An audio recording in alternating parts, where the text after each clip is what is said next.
Hello दोस्तों। स्वागत है आपका हमारी यूट्यूब चैनल जी के दोस्त में।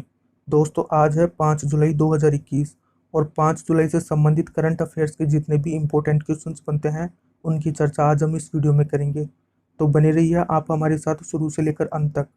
तो आज का हमारा पहला सवाल है, दुनिया का तीसरा सबसे बड़ा क्रिकेट स्टेडियम भारत के किस शहर में बनाया जा रहा है? दुनिया का तीसरा सबसे बड़ा क्रिकेट स्टेडियम भारत के किस शहर में बनाया जा रहा है? तो इसका सही जवाब होगा ऑप्शन ए, जयपुर में। दोस्तों इस सवाल को ट्रिकी बनाने के लिए एग्जाम में क्वेश्चन को इस तरीके से भी पूछा जा सकता है कि दुनिया का तीसरा सबसे बड़ा क्रिकेट स्टेडियम भारत के किस राज्य में बनाया जा रहा है? तो राजस्थान में। तो दोस्तों इस सवाल से जुड़े हुए महत्वपूर्ण बिंदुओं को भी देख लेते हैं। इस स्टेडियम के निर्माण हेतु 650 करोड़ रुपए का निवेश किया जाएगा। जयपुर में बनने वाली दुनिया के तीसरे सबसे बड़े क्रिकेट स्टेडियम के निर्माण हेतु 650 करोड़ रुपए का निवेश किया जाएगा। इस स्टेडियम की क्षमता 75,000 दर्शकों की होगी। इस स्टेडियम की क्षमता 75,000 दर्शकों की होगी। दुनिया का सबसे बड़ा क्रिकेट स्टेडियम अहमदाबाद का नरेंद्र मोदी क्रिकेट स्टेडियम है। ये इंपॉर्टेंट पॉइंट दोस्तों पूछा जा सकता है कि दुनिया का सबसे बड़ा क्रिकेट स्टेडियम कौन सा है? तो नरेंद्र मोदी क्रिकेट स्टेडियम है। और वह भारत के किस राज्य में स्थित है? तो गुजरात राज्य में। और किस शहर में स्थित है? तो अहमदाबाद शहर में। दुनिया का दूसरा सबसे बड़ा cricket stadium Melbourne cricket stadium है जो ऑस्ट्रेलिया में है। यह भी इंपॉर्टेंट पॉइंट है दोस्तों। एग्जाम में क्वेश्चन पूछा जा सकता है कि दुनिया का दूसरे सबसे बड़ा क्रिकेट स्टेडियम कौन सा है? तो मेलबर्न क्रिकेट स्टेडियम है जो ऑस्ट्रेलिया में है। तो आज का हमारा अगला सवाल है, हाल ही में किस देश के राष्ट्रपति जेयर बोल्सोनारो पर भारत बायोटेक कंपनी की कोविड वैक्सीन कोवैक्सीन की डील में भ्रष्टाचार के आरोप लगे हैं? किस देश के राष्ट्रपति जेयर बोल्सोनारो पर भारत बायोटेक कंपनी की कोविड वैक्सीन कोवैक्सीन की डील में भ्रष्टाचार के आरोप लगे हैं? तो इसका सही जवाब होगा ऑप्शन डी, ब्राजील। तो आज का हमारा अगला सवाल है, हाल ही में पुष्कर सिंह धामी को भारत के किस राज्य का नया मुख्यमंत्री बनाया गया है? पुष्कर सिंह धामी भारत के किस राज्य के नए मुख्यमंत्री बने हैं? तो इसका सही जवाब होगा ऑप्शन बी, उत्तराखंड के। तो दोस्तों इस सवाल से जुड़े हुए महत्वपूर्ण बिंदुओं को भी देख लेते हैं। ये उत्तराखंड के 11वें मुख्यमंत्री बने हैं। इंपॉर्टेंट पॉइंट दोस्तों पूछा जा सकता है कि पुष्कर सिंह धामी उत्तराखंड के किस क्रम के मुख्यमंत्री बने हैं? तो 11वें। ये कुमायूं से उत्तराखंड के 5वें मुख्यमंत्री बने हैं। इंपॉर्टेंट पॉइंट है दोस्तों, आपको पता होना चाहिए कि उत्तराखंड के कुमायूं क्षेत्र से ये उत्तराखंड के 5वें मुख्यमंत्री बने हैं। ये उत्तराखंड के सबसे युवा मुख्यमंत्री बने हैं। यह भी इंपॉर्टेंट पॉइंट है दोस्तों। एग्जाम में क्वेश्चन को इस तरीके से पूछा जा सकता है कि उत्तराखंड के सबसे युवा मुख्यमंत्री कौन है? तो पुष्कर सिंह धामी। तो आज का हमारा अगला सवाल है, हाल ही में अंतर्राष्ट्रीय महिला क्रिकेट के तीनों प्रारूपों में सबसे ज्यादा रन बनाने वाली दुनिया की पहले नंबर की बल्लेबाज कौन बनी है? अंतर्राष्ट्रीय महिला क्रिकेट के तीनों प्रारूपों में सबसे ज्यादा रन बनाने वाली दुनिया की पहले नंबर की बल्लेबाज कौन बनी है? तो इसका सही जवाब होगा ऑप्शन सी, मिताली राज। तो दोस्तों इस सवाल से जुड़े हुए महत्वपूर्ण बिंदुओं को भी देख लेते हैं। मिताली राज ने इंग्लैंड की पूर्व कप्तान चार्लोट एडवर्ड के 10,273 रन को पीछे छोड़कर पहला स्थान प्राप्त किया है। मिताली राज से पहले ये रिकॉर्ड किसके नाम पर था? इंग्लैंड की पूर्व कप्तान चार्लोट एडवर्ड के नाम पे। इस सूची में तीसरे स्थान पर न्यूजीलैंड की सूजी बेट्स है। सबसे ज्यादा रन बनाने के मामले में न्यूजीलैंड की सूजी बेट्स तीसरे स्थान पर है। तो आज का हमारा अगला सवाल है, हाल ही में अमेरिका ने किस देश को चाइल्ड सोल्जर्स प्रिवेंशन एक्ट की सूची में शामिल किया? अमेरिका ने किस देश को चाइल्ड सोल्जर्स प्रिवेंशन एक्ट की सूची में शामिल किया?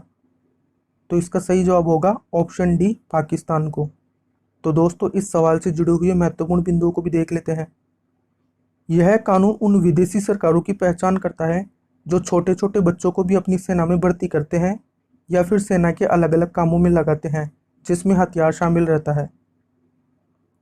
पाकिस्तान के इस सूची में शामिल होने के बाद उस पर कई तरह के प्रतिबंध लगाए जा सकते हैं।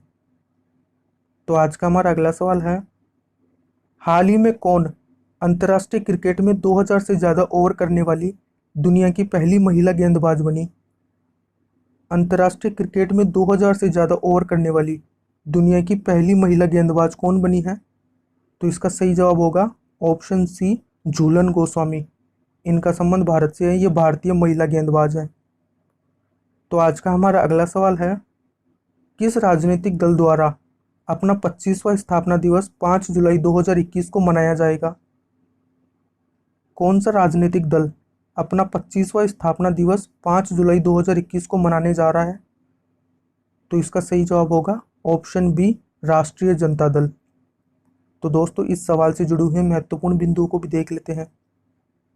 5 जुलाई 1997 को लालू प्रसाद यादव ने राष्ट्रीय जनता दल की स्थापना दिल्ली में की थी। इम्पोर्टेंट पॉइंट दोस्तों पूछा जा सकता है कि राष्ट्रीय जनता दल की स्थापना कब की गई थी? तो 5 जुलाई 1997 को किसने की थी? लालू प्रसाद यादव ने। और किस स्थान पर की थी? तो दिल्ली में। दोस्तों, अगर आपको हमारी ये वीडियो पसंद आ रहा है तो हमारे चैनल को सब्सक्राइब करके बेल आइकन को प्रेस करके ऑल पर सेट करते चलिए, ताकि हमारे आने वाली वीडियो की नोटिफिकेशन सबसे पहले आप तक पहुंच सके। तो आज का हमारा अगला सवाल है, किस भारतीय फिल्म ने फ्रेमलाइन फेस्टिवल 2021 में बेस्ट शॉर्ट फिल्म का अवार्ड जीता है? किस भारतीय फिल्म ने फ्रेमलाइन फेस्टिवल 2021 में बेस्ट शॉर्ट फिल्म का अवार्ड जीता है? तो इसका सही जवाब होगा ऑप्शन डी, शीर कोरमा। तो दोस्तों, इस सवाल से जुड़े हुए महत्वपूर्ण बिंदुओं को भी देख लेते हैं। इस फिल्म का निर्देशन फराज आरिफ अंसारी ने किया है। इम्पोर्टेंट पॉइंट दोस्तों पूछा जा सकता है कि शॉर्ट फिल्म शीर कोरमा का निर्देशन किसने किया? फराज आरिफ अंसारी ने। यह भारत की पहली फिल्म है जिसने यह अवार्ड जीता है। तो आज का हमारा अगला सवाल है, हाल ही में उत्तर प्रदेश के झांसी रेलवे स्टेशन का नाम बदलकर क्या रखा गया है? उत्तर प्रदेश के झांसी रेलवे स्टेशन का नाम बदलकर क्या रखा गया है? तो इसका सही जवाब होगा ऑप्शन बी, रानी लक्ष्मीबाई रेलवे स्टेशन। तो आज का हमारा अगला सवाल है, हाल ही में चर्चित ताल ज्वालामुखी का संबंध किस देश से है? ताल ज्वालामुखी का संबंध किस देश से है? तो इसका सही जवाब होगा ऑप्शन ए, फिलीपींस। तो दोस्तों, इस सवाल से जुड़े हुए महत्वपूर्ण बिंदुओं को भी देख लेते हैं। यह ज्वालामुखी फिलीपींस के मनीला से 50 किलोमीटर दूर स्थित लुजोन द्वीप पर स्थित है। इम्पोर्टेंट पॉइंट दोस्तों पूछा जा सकता है कि हाल ही में चर्चा में आया फिलीपींस का ताल ज्वालामुखी किस द्वीप पर स्थित है? तो लुजोन द्वीप पर। तो आज का हमारा अगला सवाल है, हाल ही में भारतीय सेना में चलता फिरता पुल शॉर्ट स्पैन ब्रिजिंग सिस्टम को शामिल किया गया है। इसका निर्माण किसने किया? शॉर्ट स्पैन ब्रिजिंग सिस्टम को शामिल किया गया है, इसका निर्माण किसके द्वारा किया गया है? तो इसका सही जवाब होगा ऑप्शन बी, डीआरडीओ ने। तो दोस्तों, इस सवाल से जुड़े हुए महत्वपूर्ण बिंदुओं को भी देख लेते हैं। इन पुलों की मदद से सेना को अब छोटी नदियों और नहरों को पार करने में मुश्किलों का सामना नहीं करना पड़ेगा। यानी कि भारतीय सेना आसानी से छोटी नदियां और नहरों को पार कर सके, इसकी वजह से इस सिस्टम को भारतीय सेना में शामिल किया गया है। डीआरडीओ के वर्तमान अध्यक्ष डॉक्टर जी सतीश रेड्डी हैं। ये इंपॉर्टेंट पॉइंट है दोस्तों, पूछा जा सकता है कि रक्षा अनुसंधान एवं विकास संगठन या डीआरडीओ के वर्तमान अध्यक्ष कौन है? तो डॉक्टर जी सतीश रेड्डी। तो आज का हमारा अगला सवाल है, हाल ही में किस राज्य सरकार द्वारा वर्ष 2021 से 2024 के लिए आईटी नीति लॉन्च की गई है?